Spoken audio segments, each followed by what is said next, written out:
So it's my great pleasure to get to introduce to you all Rukaiyah Adams, who will slowly make her way up here as I give a couple words about her. She's our keynoter this morning. So Rukaiyah comes from the world of finance and investing. Rukaiyah holds both a law degree and an MBA from Stanford.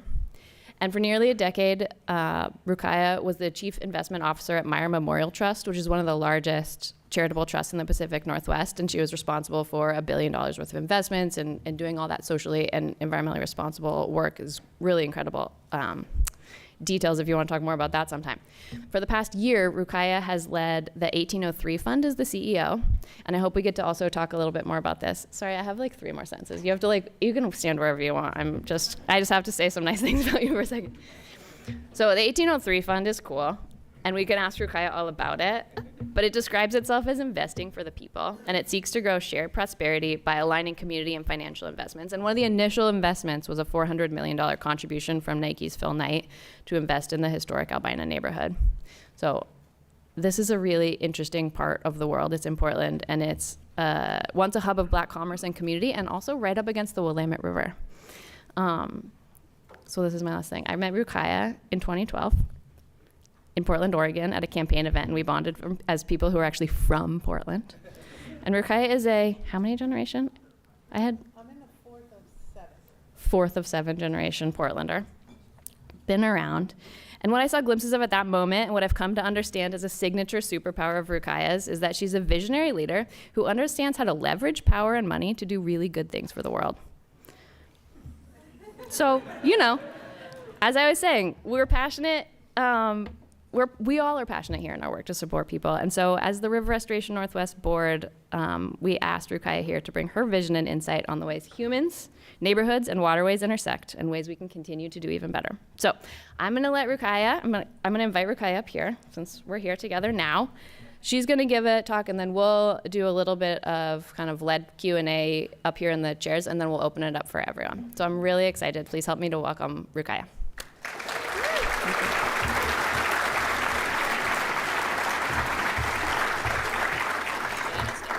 Oh, super. So excited to be here. I'm nervous, even though I talk a lot, mostly because I'm a quant, which is adjacent to science. But because I do it for investing, I kind of feel a little evil, like I'm like Darth. I'm Darth in this room full of kind people who are doing good work. If any of you have received a grant from Meyer Memorial Trust or worked on the Willamette River initiative, you wonder where that money comes from. It doesn't come from an ATM. There's a middle-aged lady back there stealing from old ladies and clubbing baby seals to give you money, basically. People imagine that it's a guy like Mitt Romney in the back. No, it's a black lady doing shit. That's what it is. So, you're welcome. You're welcome.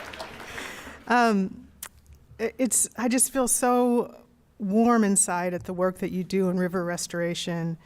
I want to say before I get started, there will be direct and frank talk about history and race, and my intent is not to provoke you or to offend you or to stake out political space, but to expand our collective thought. You have already expanded my thinking, and so I'm hoping that I can share that with you.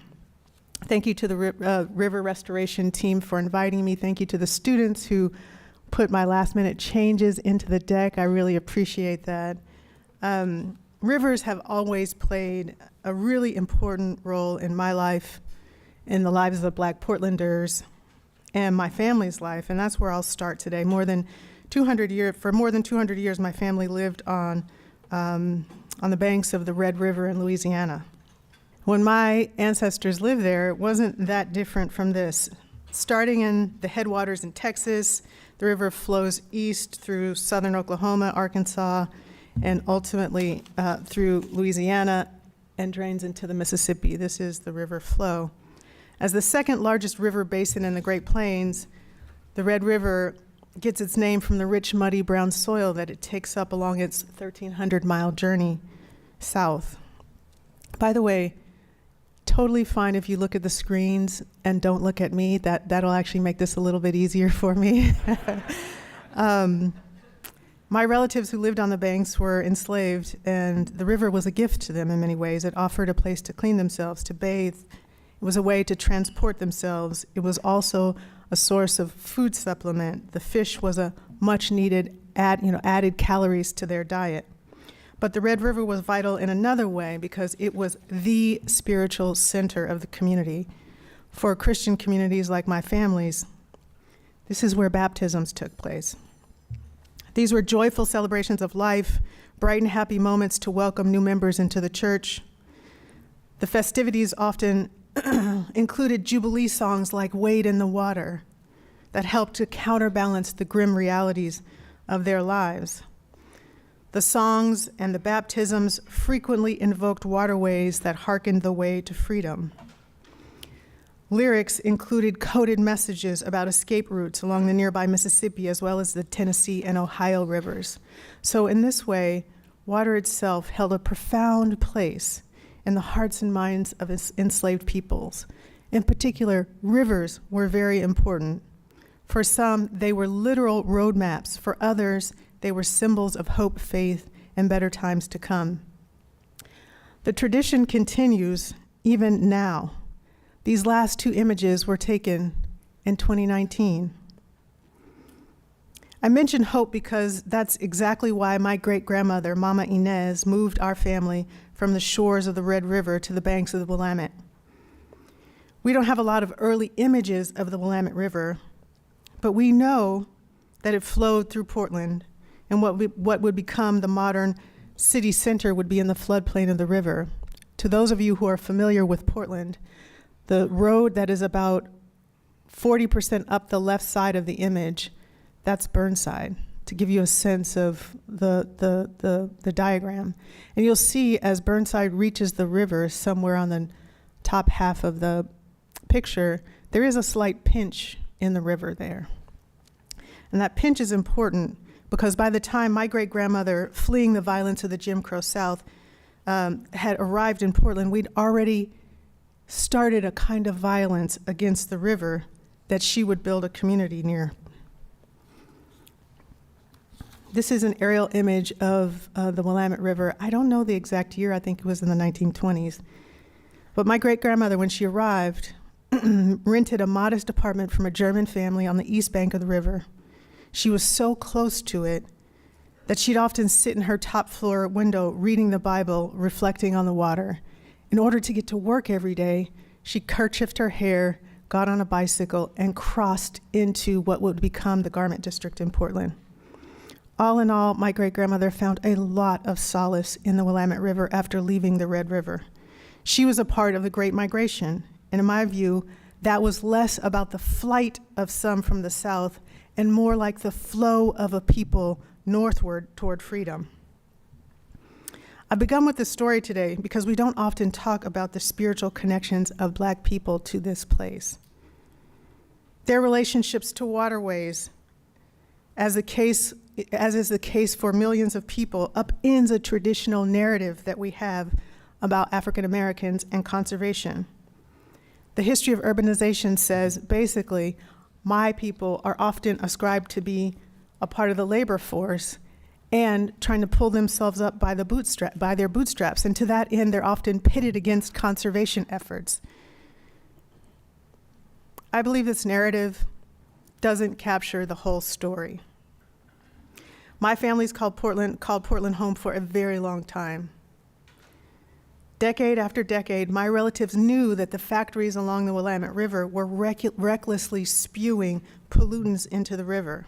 After all, they worked in those factories. They were, like you are, like I am, angered and appalled by how we treated this precious resource. In the mid-1920s, for example, in Portland, coal-fired power plants gave off deadly toxins, so many toxins that sit still to this day in the sediment of the river that made housing nearby in Scow villages unsafe for humans. Throughout World War II and well into the 1950s, the wartime industries of shipbuilding carelessly flung metal shards of hazardous contaminants into the river. At the same time, the black population that lived on the river sent servicemen to die for the country in those very ships, the production of which created the Superfund site in Portland, and we didn't even recognize their humanity. While we were polluting the river, we were also polluting human habitats. A decade or so later, in the 1960s, pollutants were let loose again in the Willamette River when we built Veterans Memorial Coliseum. For those of you who are not from Portland, the Coliseum was built with infill from Ross Island, so we dumped a bunch of stuff adjacent to the river in order to lift it out of the floodplain of the river, and then people lived there. And at the same time, this was happening just adjacent to the river.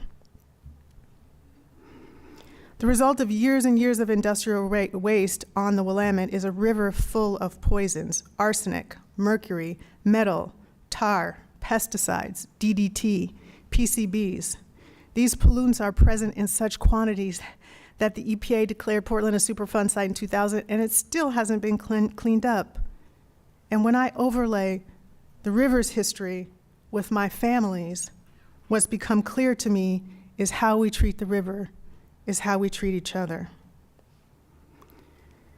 And that's what I'd like to talk to you about today, specifically the idea that environmental remediation can be an act of social justice, but it will require technical expertise, the kind that you have, paired with a new kind of thinking.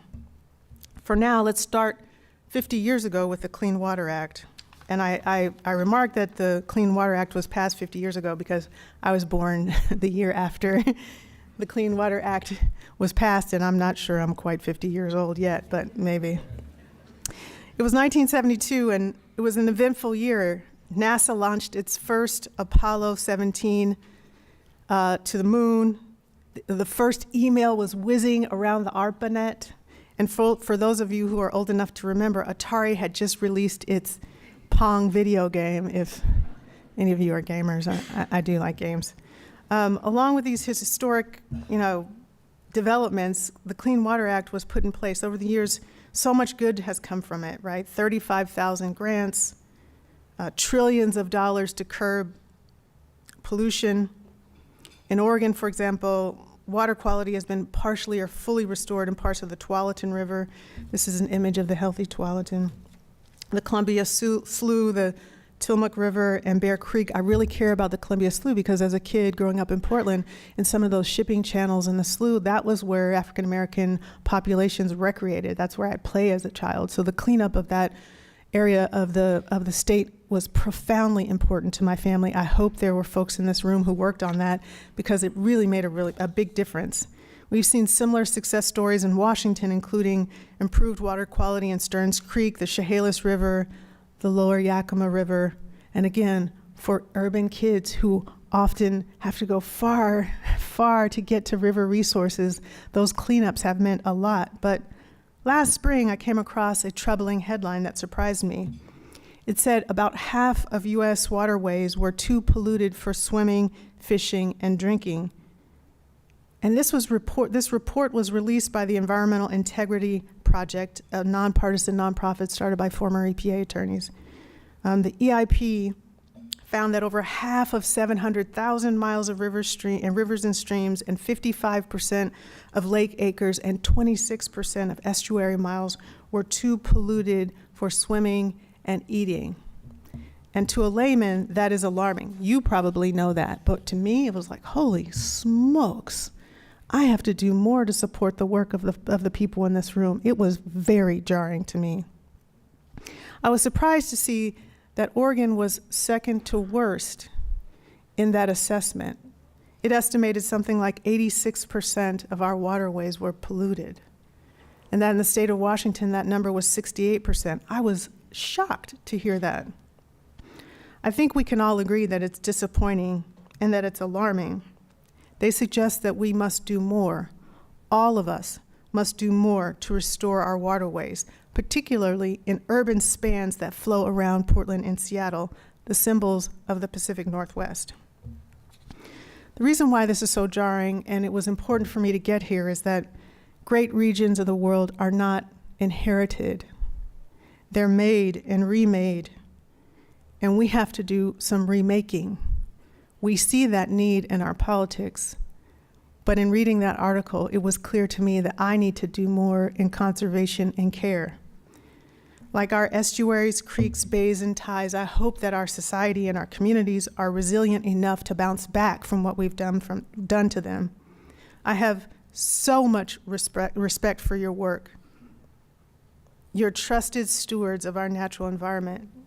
Your work improves water quality, it enhances biodiversity, it reduces flood risk, you protect marine and plant life, but the data doesn't lie. We as a nation have not made enough progress to clean up our waterways.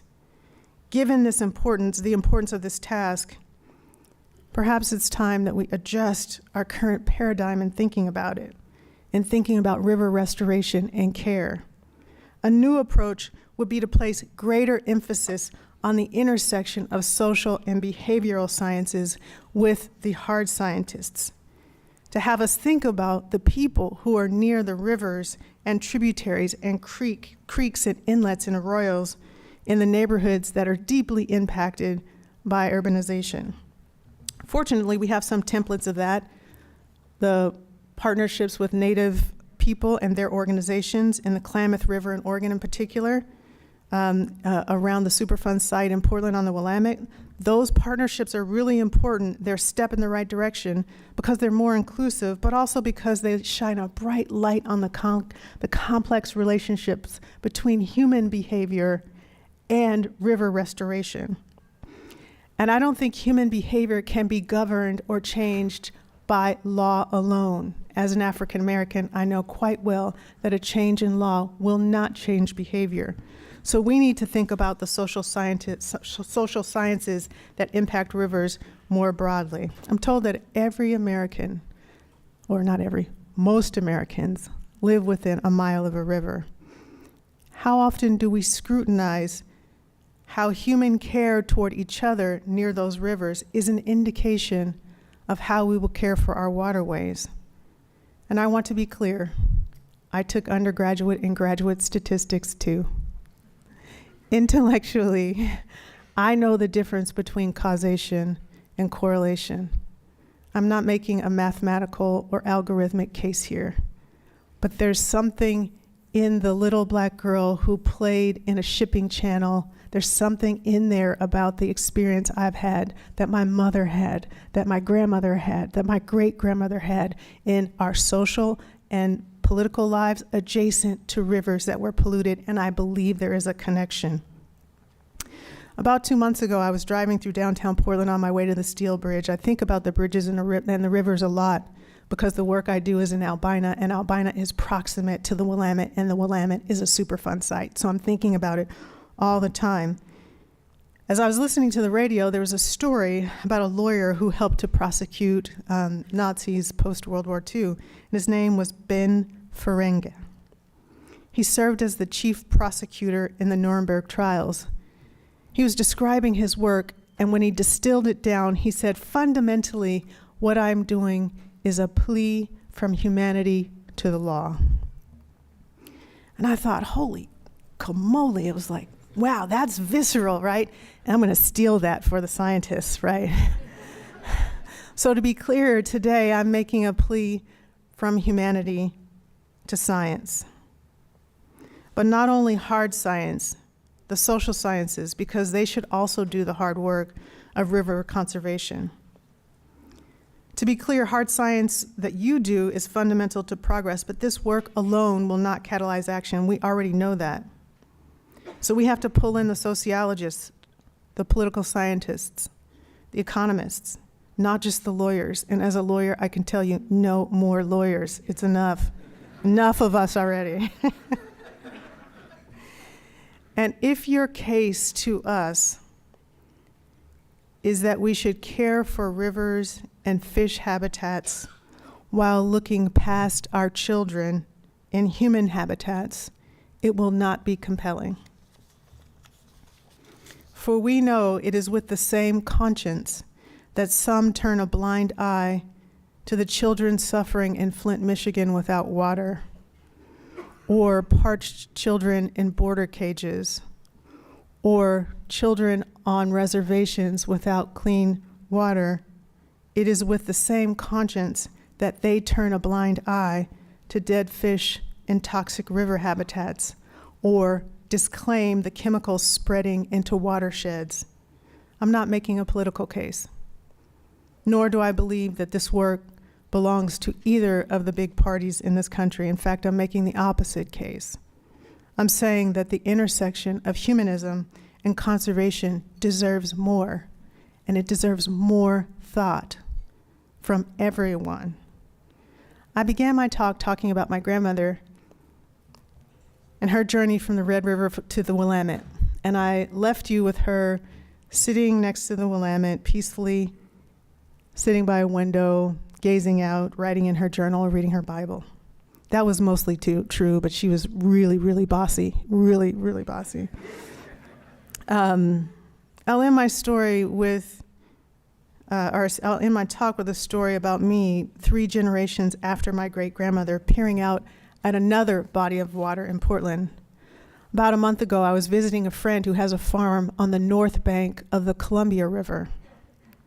His family is Welsh, and they've had the farm for many generations as my family's been in Portland. His family has been on this farm in southern Washington. And I'd often looked across the Columbia from the south bank, but that day I saw it from the opposite shore with my friend.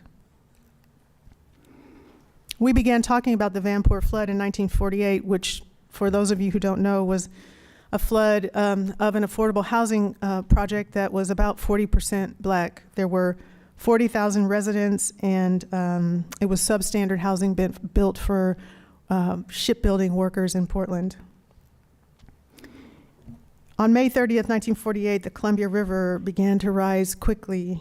In less than a day, the flood wiped out what had been Oregon's second largest city. People died, hundreds were injured, and some 18,000 people were left homeless, many of them African American. As my friend and I glanced at the river, remember, he is of Welsh descent, I am African American. We were both talking about the same flood. He told me that after 75 years, his family's farm had not fully recovered from the Vanport flood. I was taken aback by his words and so hurt. I was hurt by a truth that although I've thought about the Vanport flood hundreds and hundreds of times, to be African American and Portlander is to be connected to that flood, I had never considered the north bank of the river. I never thought about what happened to my friend's family and their farm. In our pain, we didn't even see him and his family. What the holy smokes? I was just so, I don't even know how to describe, gobsmacked by the fact that I had never zoomed out and thought about his family. So what I'm asking you to do is nothing that I haven't had to do in a up-close personal friendship of 40 years, that I had interacted with him all this time and never really saw the impact of that flood on his community and his people. So the task before us is to think anew, to think about how our work pairs up social sciences and hard sciences. Doing so is vital because we need your technical expertise. We need it now more than ever when people are denying the call to science. We need your creativity. We need it to forge new relationships between communities so that we can see both banks of a single river. We need your willingness to jump academic silos at a time when most are so tempted to protect staff and wall off their budgets. We need you to jump through those. The reason why I'd like us to do that is because my people, we are a flow people. Our culture is a flow culture. Our communities, our faiths are proximate to rivers like the Red River and the mighty Willamette. We care for them too. But to join the work, we all need to zoom out. For it is only through a perspective that embraces an understanding of human habitats can we truly care for our rivers. Thank you.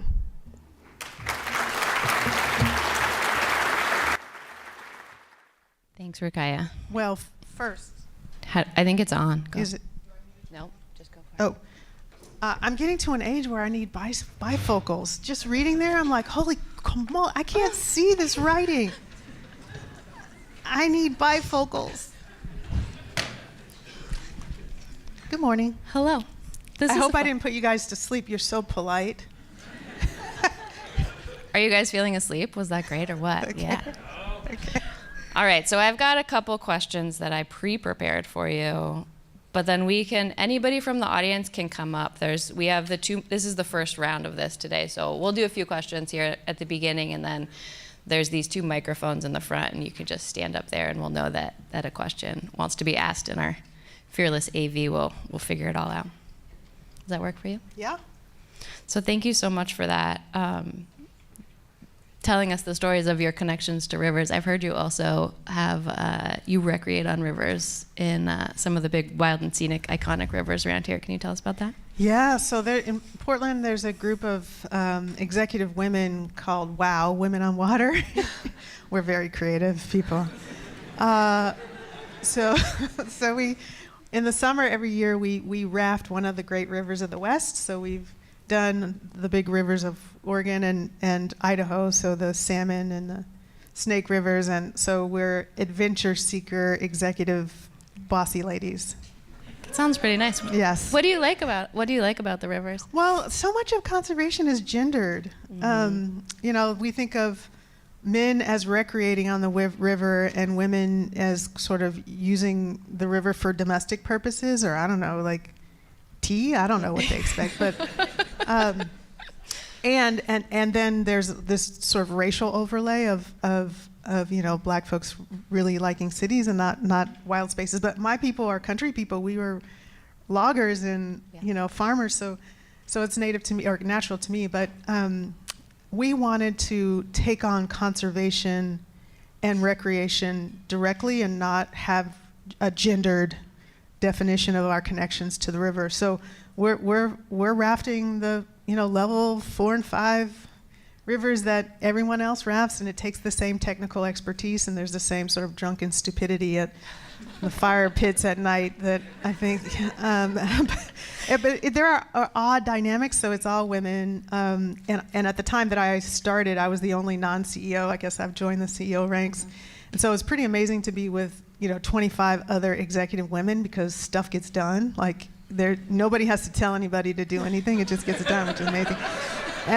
And the other interesting dynamic is that most of the guides are men, and there are some awkward moments, but it's interesting that these young guides have all these questions, particularly for me, about investing and how to think about it. And so the regular gender dynamics of having young women have to ask for mentoring or information, it's the opposite in these dynamics. But I also wanted to not fear wild rivers, like to be in them, not just looking at them, because I think in order to understand the reason why we need conservation, you have to be in them and be a part of it. You can't just be adjacent to it or gazing upon the natural beauty. Yeah, I'd agree with that. That kind of like you feel it inside your body. You get to a level 4 rapid, you're gonna get in there fast. Taking it back a little bit, you told a story about the Vanport flood and how it can be just really dangerous. Water and floods can be really dangerous. I understand that you have a story from your childhood that's so the Vanport flood, if any of you have heard about it, people think about it as a natural disaster, but it wasn't a natural disaster. The river was just rivering, right? And what the disaster was that we put housing in the floodplain of the river. So fundamentally, it was an affordable housing disaster. And as we, I think, march down the need toward more housing, I really hope we're careful about where we put that housing and not put poor people in the floodplains of these rivers and not alter the flow of the rivers in order to accommodate housing. So there's some tension there. So as we debate this, at least in Oregon, I know our legislature is going to debate it this year. I really hope that we keep Vanport in our minds as a housing disaster. It was not a natural disaster. But when I was a kid in Portland, the city wasn't technically segregated, but it was functionally segregated. Yeah. And African American kids really couldn't play freely on the riverfronts, and so we would play in this place called Kelly Point Park in Portland. Any of you who live there? That's a shipping channel. It's a shipping channel, and having kids swimming in a shipping channel with water dynamics that are really dangerous. I almost drowned in that channel. It's just muddy and churny and dangerous, but for a Good Samaritan, I would have died. And so I also think that we're not aware of the ways that inaccessible or polluted waterways, where that's driving the recreational activity, and it's driving the recreational activity to very dangerous places, and I don't think that's visible to everybody. So Black and brown kids in Portland still recreate in these shipping channels, and I just find it, appalling. Yeah. But yeah, that's still happening right now. yeah, but we did have some great barbecues. It was really fun, It's beautiful. except for when it's not fun, right? I think they have signs out there now. Yeah, Just like don't get in the water because you you're might gonna die. die. Yeah. This would have been the 80s, and they were like, "Good luck, kid. Here's a blowtorch and a knife. Good luck." I have more questions for you, but I see 2 questions. Can we just mix Sure. it up and go? Yeah. All right, Andy, we're going to Marjorie on the left there. Thank you for a very inspiring and moving talk. And I think it really resonated with me because I think really midway through my career, I realized how little I've accomplished in terms of putting a bunch of wood in rivers, but it hardly doesn't move the needle. And then nowadays I see that a lot of, especially our young scientists, are really struggling with how do I keep going? How do I keep personally engaged and inspired by the work that we do when it's so overwhelming, this kind of stuff? So what would you say to a young person right now is your personal story of what keeps you moving? Gosh, first of all, thank you so much for the compliment. I wrote that speech probably 6 months ago, the speech today about 6 months ago, and then I walked up here and I was like, oh my God, I shouldn't say these things to these nice people.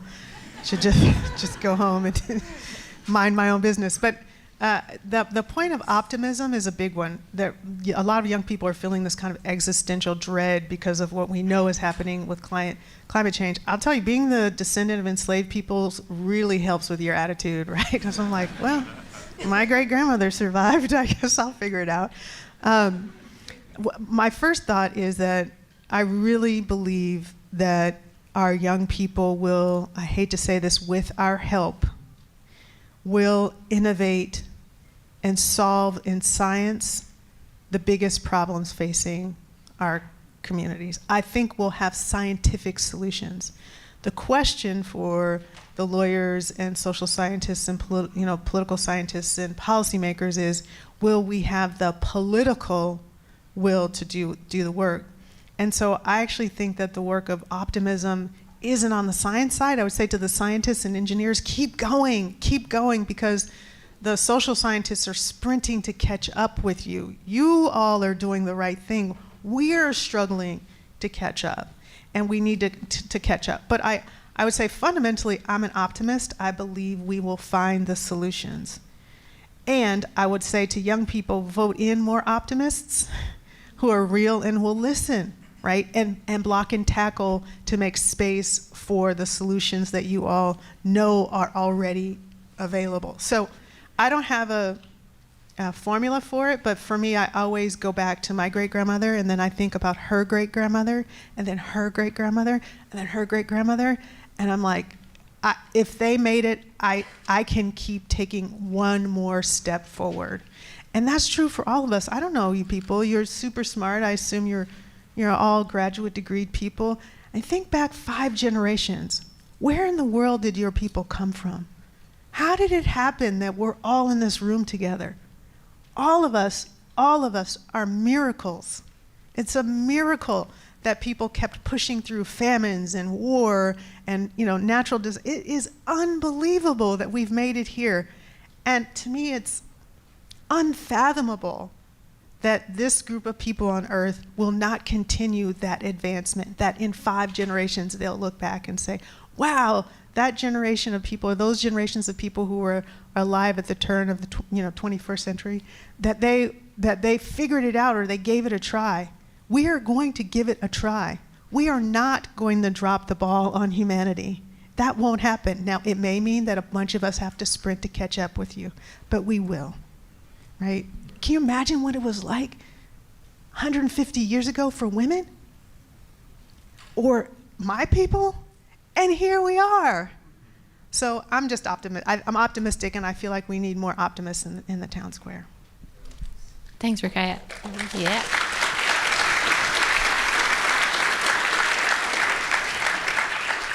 So I want to get to your guys' great questions, but can we take a moment and talk about 1803 Fund and the Albina Vision Trust a little bit? Yeah, Can you give us a little hint of what's going on? Yeah, in and your I'll mind try there? to be, I'm chatty. I didn't realize I was so chatty. So I'm fun. like, wow, We've got got 10 more minutes on top of that clock, Okay. So we're good. So at Meyer, my job was to make money from money without being a total asshole. That was pretty much it.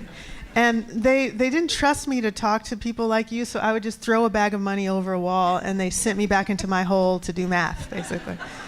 But in doing that work, what I came to see is that our grant makers and the people who gave away the money often sort of finger wagged at me and said, you need to get in line with our charitable purpose, don't be a total jerk, you're a jerk. And I'm like, I'm the one who pays your salary, so you be careful what you call me. But anyway, we'd have these back and forth. And so what was fascinating is that they wanted the assets of our business to get in line with our charitable purpose. But what I came to see was that the investors were creating the problems that 20 or 30 years later, our grant makers and scientists would have to deal with through charity or science, right? So industrialization, right? 20, 30 years later, we have the pollution problems that we have. In 1980, multifamily housing wasn't an investment asset class. And then all of a sudden, bossy ladies like me walked in there and were like, hey, where's my money? I want my 15% per year return. And all of a sudden, the rent is too damn high. So what I came to see was that that capital and capitalism was creating the problems that science and philanthropy had to solve. It wasn't the other way around. And so I started to think, well, if I really want to do something big, it's not enough to fund the response to the problem. I need to move capitalism and the thinking orientation of capitalists away from creating the externalities that you all have to fix. And so that was the initial thinking of it. And I probably started thinking that way about 10 years ago during the Occupy movement. So I'm varying here, but at the time, I worked at a company where I had to be at my desk at 6 a.m. when the markets opened, and I would wander through the Occupy encampment in Portland because I didn't have executive parking, and so I'd have to walk through this encampment. And functionally, I was the man. Essentially, at that point, I was managing a $6.5 billion fund, but because I'm black and a woman, people were like, oh, look at her, she's a nice auntie. And I'm like, I'm a shark, I'm out to get you. But they didn't, people just assumed that I was just some lady who was a part of the protest. Anyway, I could walk through and really listen to people. And at the time, managing $6.5 billion, we were putting out 50 million a week. I was really thinking about what the kids were saying. I was really thinking they were saying that this capitalist system isn't working, and I was like, I am the village capitalist. And so it took me about 10 years to start to process, how might this work differently?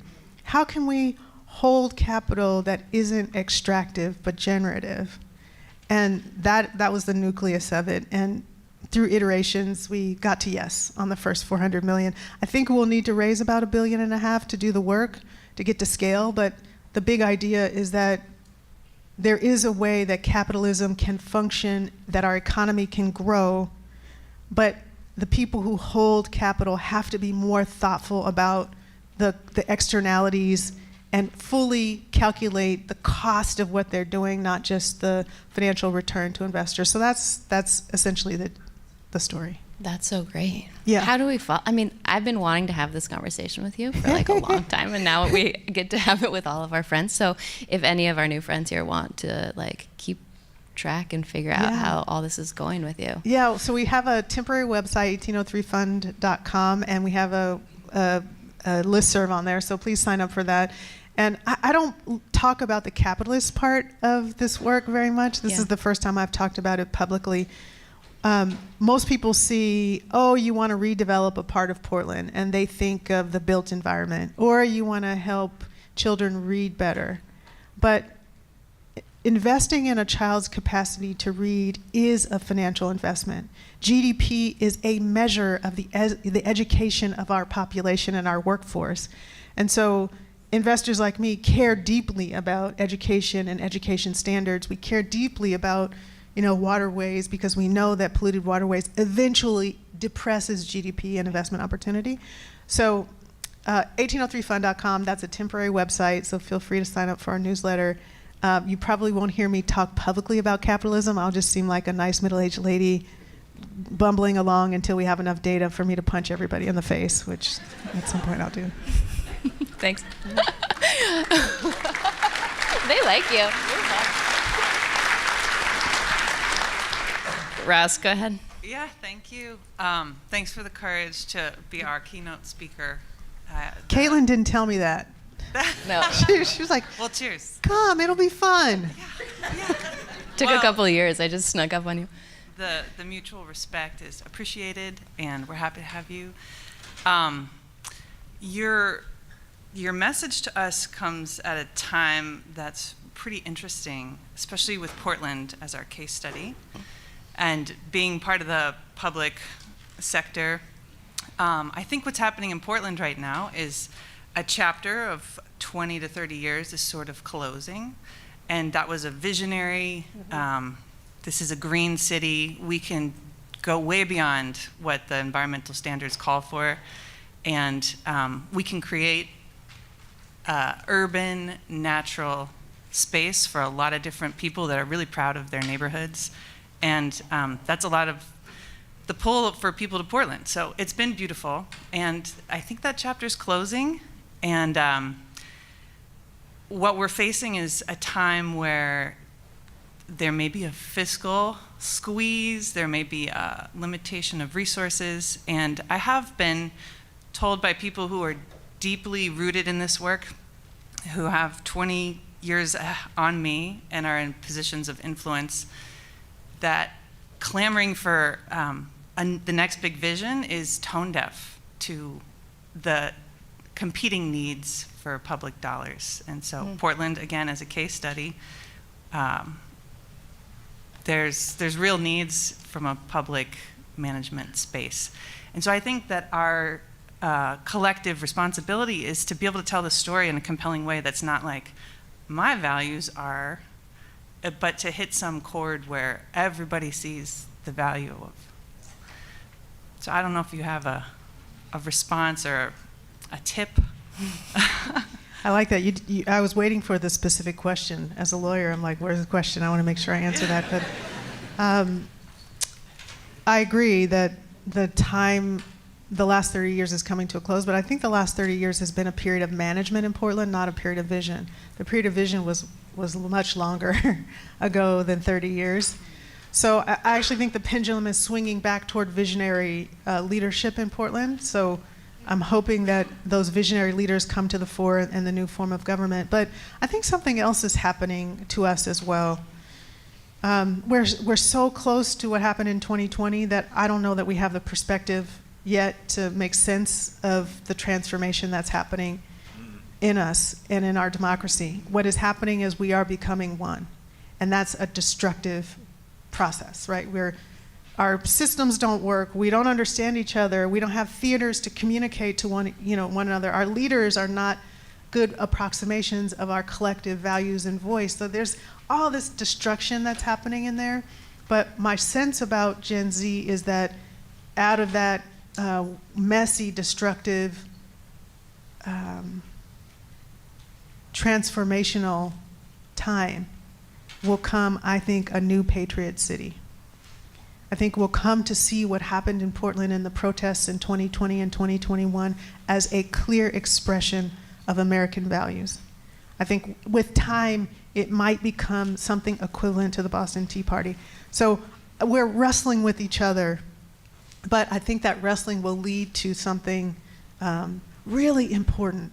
As I travel around the country, there aren't that many places really wrestling with democracy, really fighting about how our government should function, right? Rare is the place that sees political capital, that sees natural capital, that sees synthetic capital in the form of banking, that sees creative capital, that, you know, that educational capital. In this region, we're really wrestling with that. And I think in time it will start to manifest in economic activity, in innovation in science. It'll manifest itself in opportunity. But this is the muck. We're in the muck.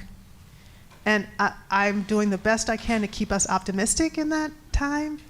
But I feel like something really exciting is happening here. It hurts. It hurts. Thanks.